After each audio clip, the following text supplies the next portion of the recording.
Baltimore Ravens and the Cincinnati Bengals. This is your nightcap on Sunday evening. 9.5 now in favor of Cincinnati in a game with a 40.5 total.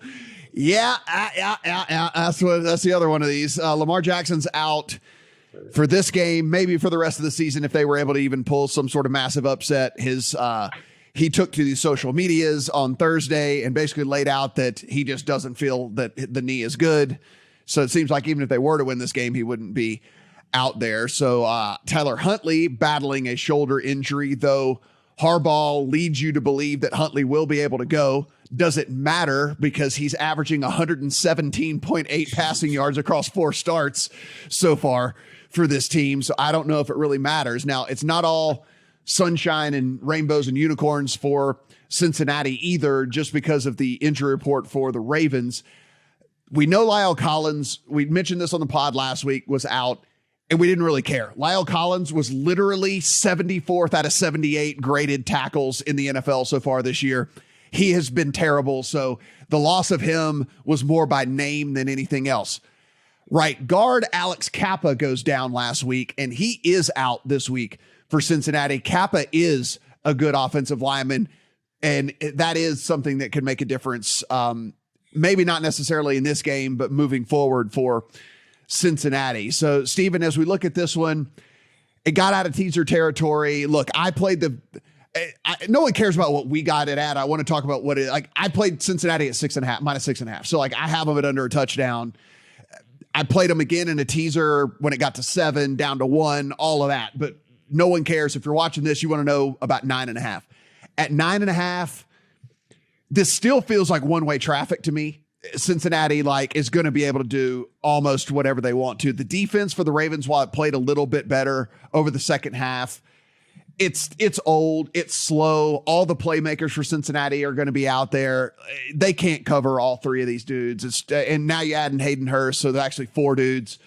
They're not going to be able to do that. Cincinnati's going to score a lot. I just, I can't find myself taking 9.5 with Baltimore, with it being either Tyler Huntley or worst case scenario, Anthony Brown.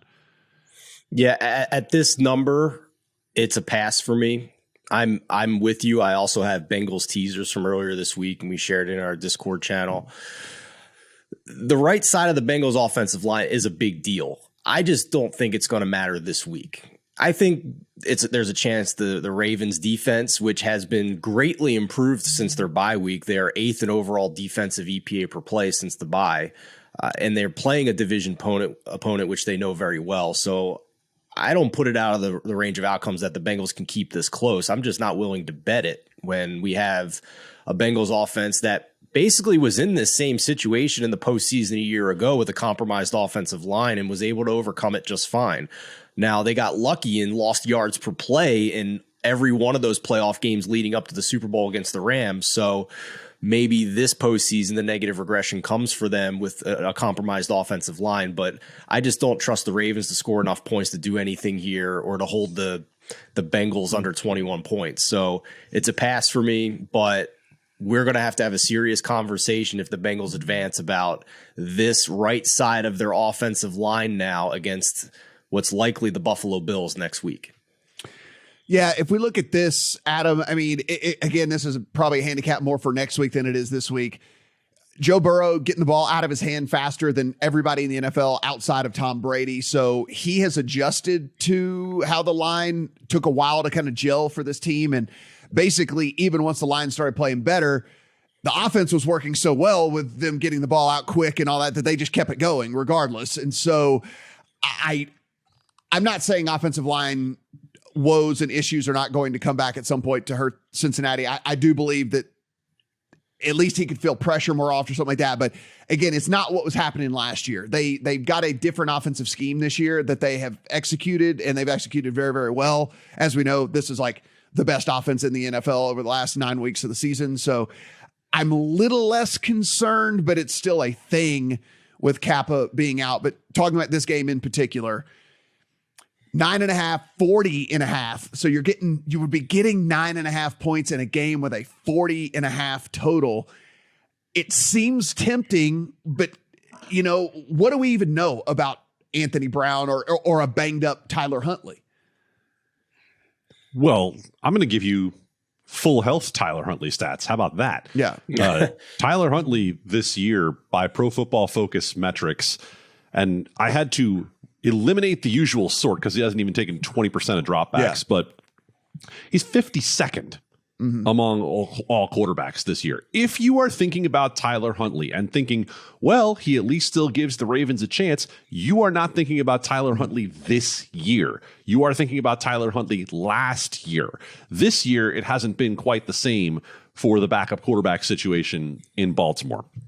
Again, in numbers that are gone, when it was 6.5, even though it wasn't a Wong teaser, that was the only other good option on the board for a teaser for me with the Jaguars. And so I played it down to a half with the Bengals. And I'll look at this game from a different angle since you guys already covered, I think, pretty well spread and total. I'm not in a hurry to play either one. Although if we had that mythical $100 bet, it would be under on 40.5, even with this having moved down. Because I think if you are looking at this as having any doubt in this game, then your doubt is about Cincinnati's offense with that offensive line situation. You guys already covered it.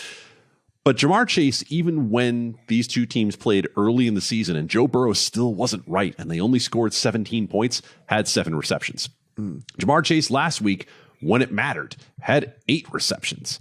The number right now is 6.5, and it's actually juiced to the other side. You're getting even money on Jamar Chase over 6.5 receptions. And I think if there's one thing you can count on in this game, it's going to be Joe Burrow looking his direction in a game that matters. So overs, I'm giving out more than I normally would in terms of props, but there are a few this week that I think are attractive as alternative ways to some spreads that I don't love. Yeah, it's kind of the only way to look at the games now that the spreads have ballooned out is like, how do you look at it alternately? How do you look at, are there any, if we talk ourselves into an under at 40.5, I mean, is the realm of possibility? I actually think it is. I mean, we're looking at range of outcomes here.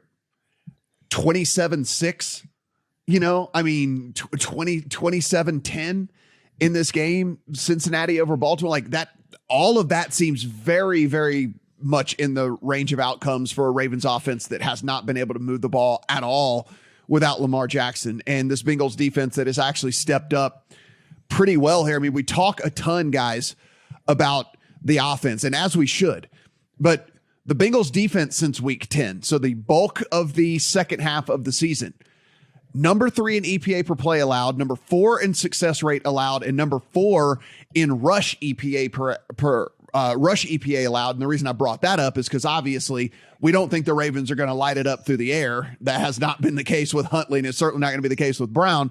So if they have success at all, it would be on the ground.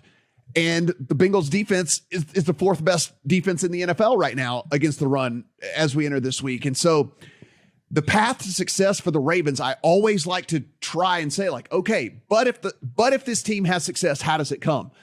I can't logically draw a line to them having success through the air with Huntley or Brown at quarterback and a lack of receivers as it is anyway. And then against this version of the Bengals defense, I can't really draw a line to them having a bunch of success on the ground either. So I just team total under on Ravens, an under in the whole game. Like the only thing that screws you, I think, from an under is Cincinnati puts up 40 points in the game. I mean, like it does it on their own, kind of like we saw in the national championship. I don't think that's week. happening. I don't think the Bengals are putting up a ton of points, Matt.